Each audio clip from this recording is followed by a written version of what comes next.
everybody, and welcome to In My Mug, episode 249 on Monday, the 19th of August 2013. I am your host, Stephen Layton, and this week we've got a really interesting coffee. But before that, it's time for the news!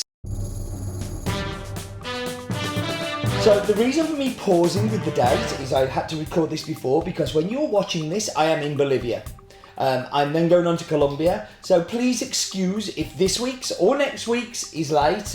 This is not my fault. This is because I will have a very limited internet connection while I'm away. It makes life very tough, so please bear with me.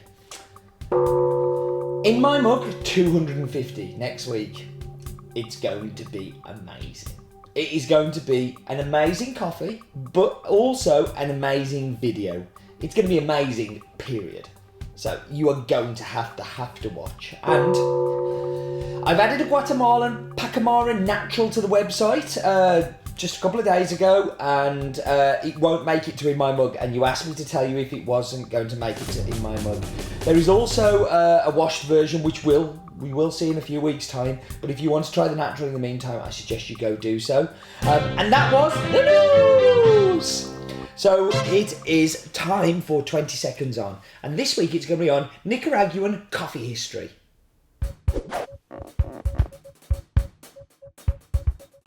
Okay, let's make this happen. So, since coffee came to Nicaragua in the early 1800s, I think 1823, it's played a significant role in Nicaragua's economy and environment. Coffee has been the engine for Nicaragua's national economic development, and is among the nation's primary source for foreign exchange, and provides the economic backbone for thousands of rural communities, with more than 40,000 coffee farms and families cultivating coffee.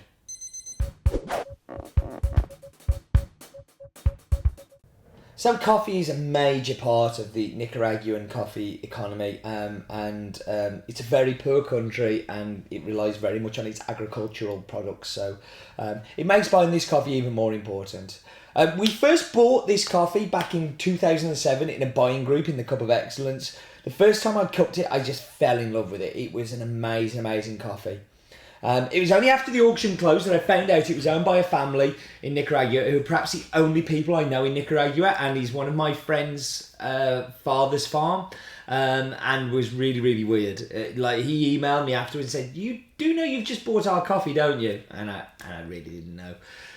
The following year, got myself to Nicaragua again I think it was the second time I'd been there, and it was with my importers. Begged them the whole trip to buy this coffee for me, and they did, and they were bringing it in.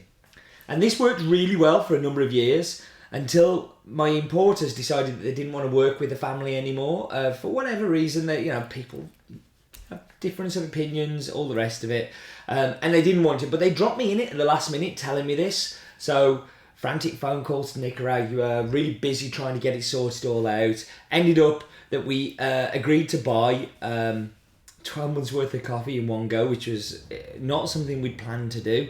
There were lots of obstacles in the way, so shipping was difficult. I hadn't got a container coming out of there, so I had to arrange all of that. But everything came together, and this is the second year of us doing that.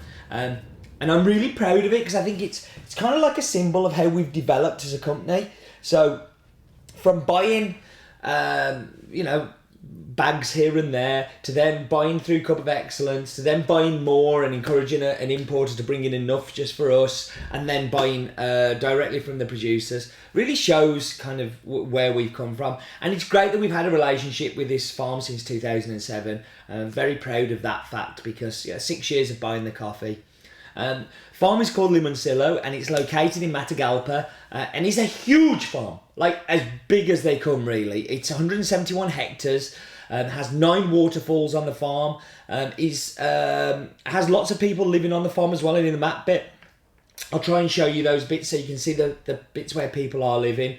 And it's grown by the Maresh family, who are good friends, very well respected coffee producers, not just in Nicaragua but in the world. They are very well known, particularly Erwin and Stephen. Erwin helped run the Cup of Excellence for a little while, and Stephen worked for Intelligentsia, who are big coffee roasters in Chicago, USA, and both speak great English and, as I say, are super well known.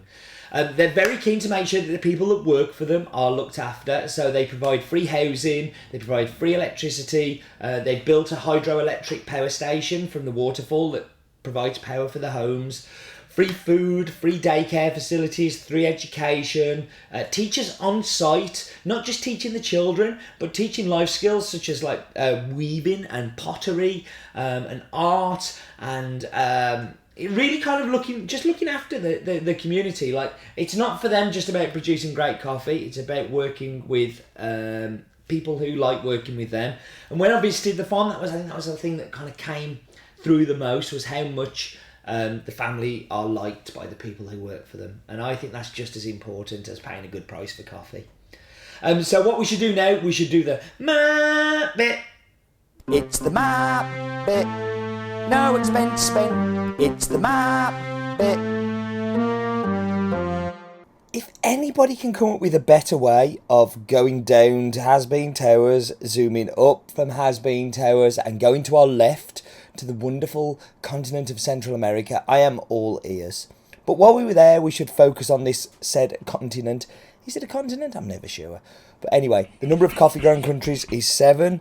There are a population of 41 million. The surface area, twice the size of the UK and a little bit more. So a smaller population, bigger area. That's why they grow lots of tasty coffee.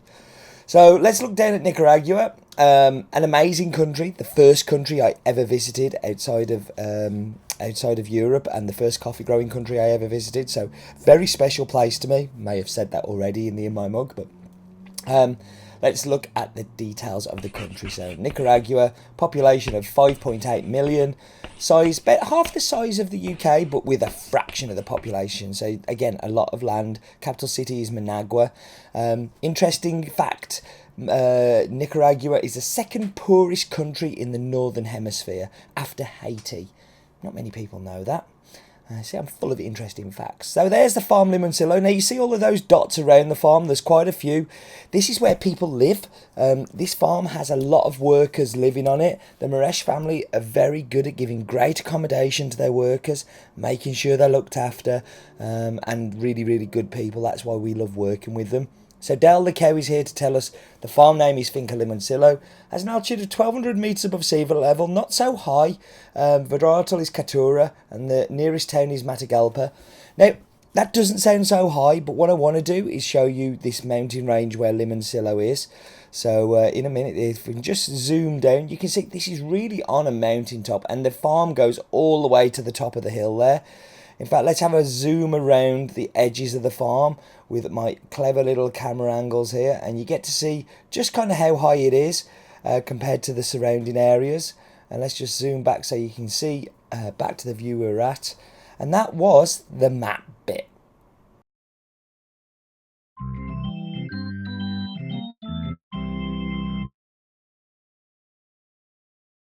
I like the map bit on Limoncillo because I kind of know a fair bit about it, and I know the kind of location and know the people.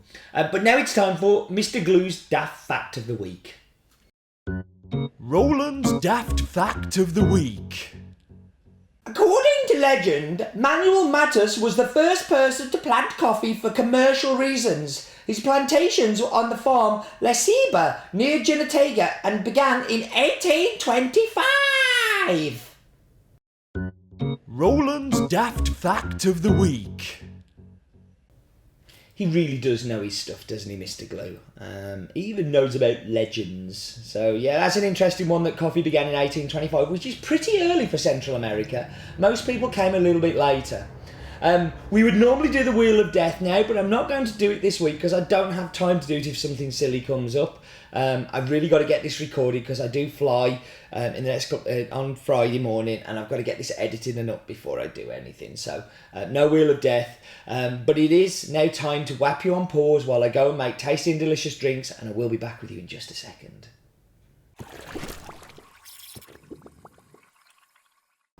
Okay, so I'm back. I'm going to dive straight into the espresso.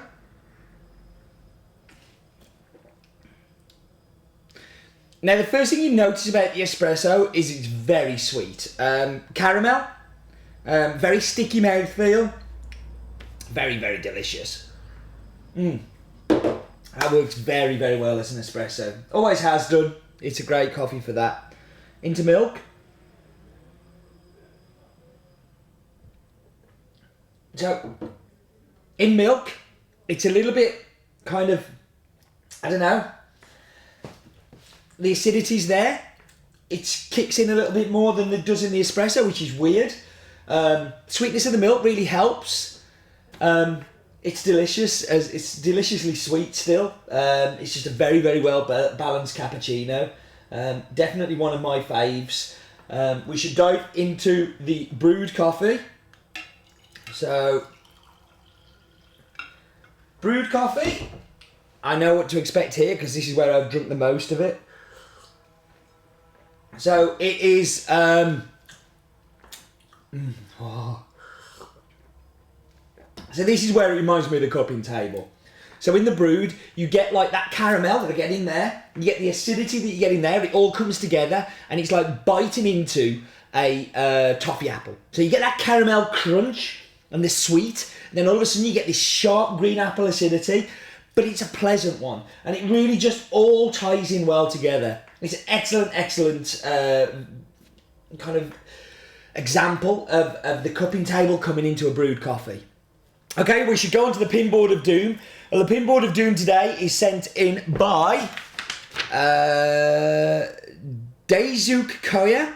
I've definitely mispronounced that, Daizuk. I apologise.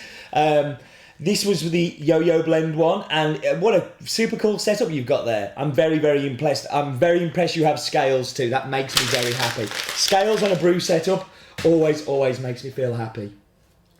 Now it's time for Steve's Vine of the Week.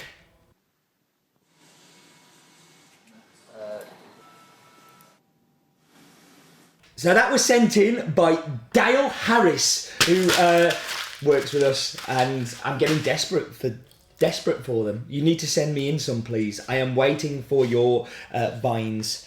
Okay, I'm sorry it's been a bit rushed this week, but obviously I kind of have things on my mind with me going away. I need you to do me a favour though.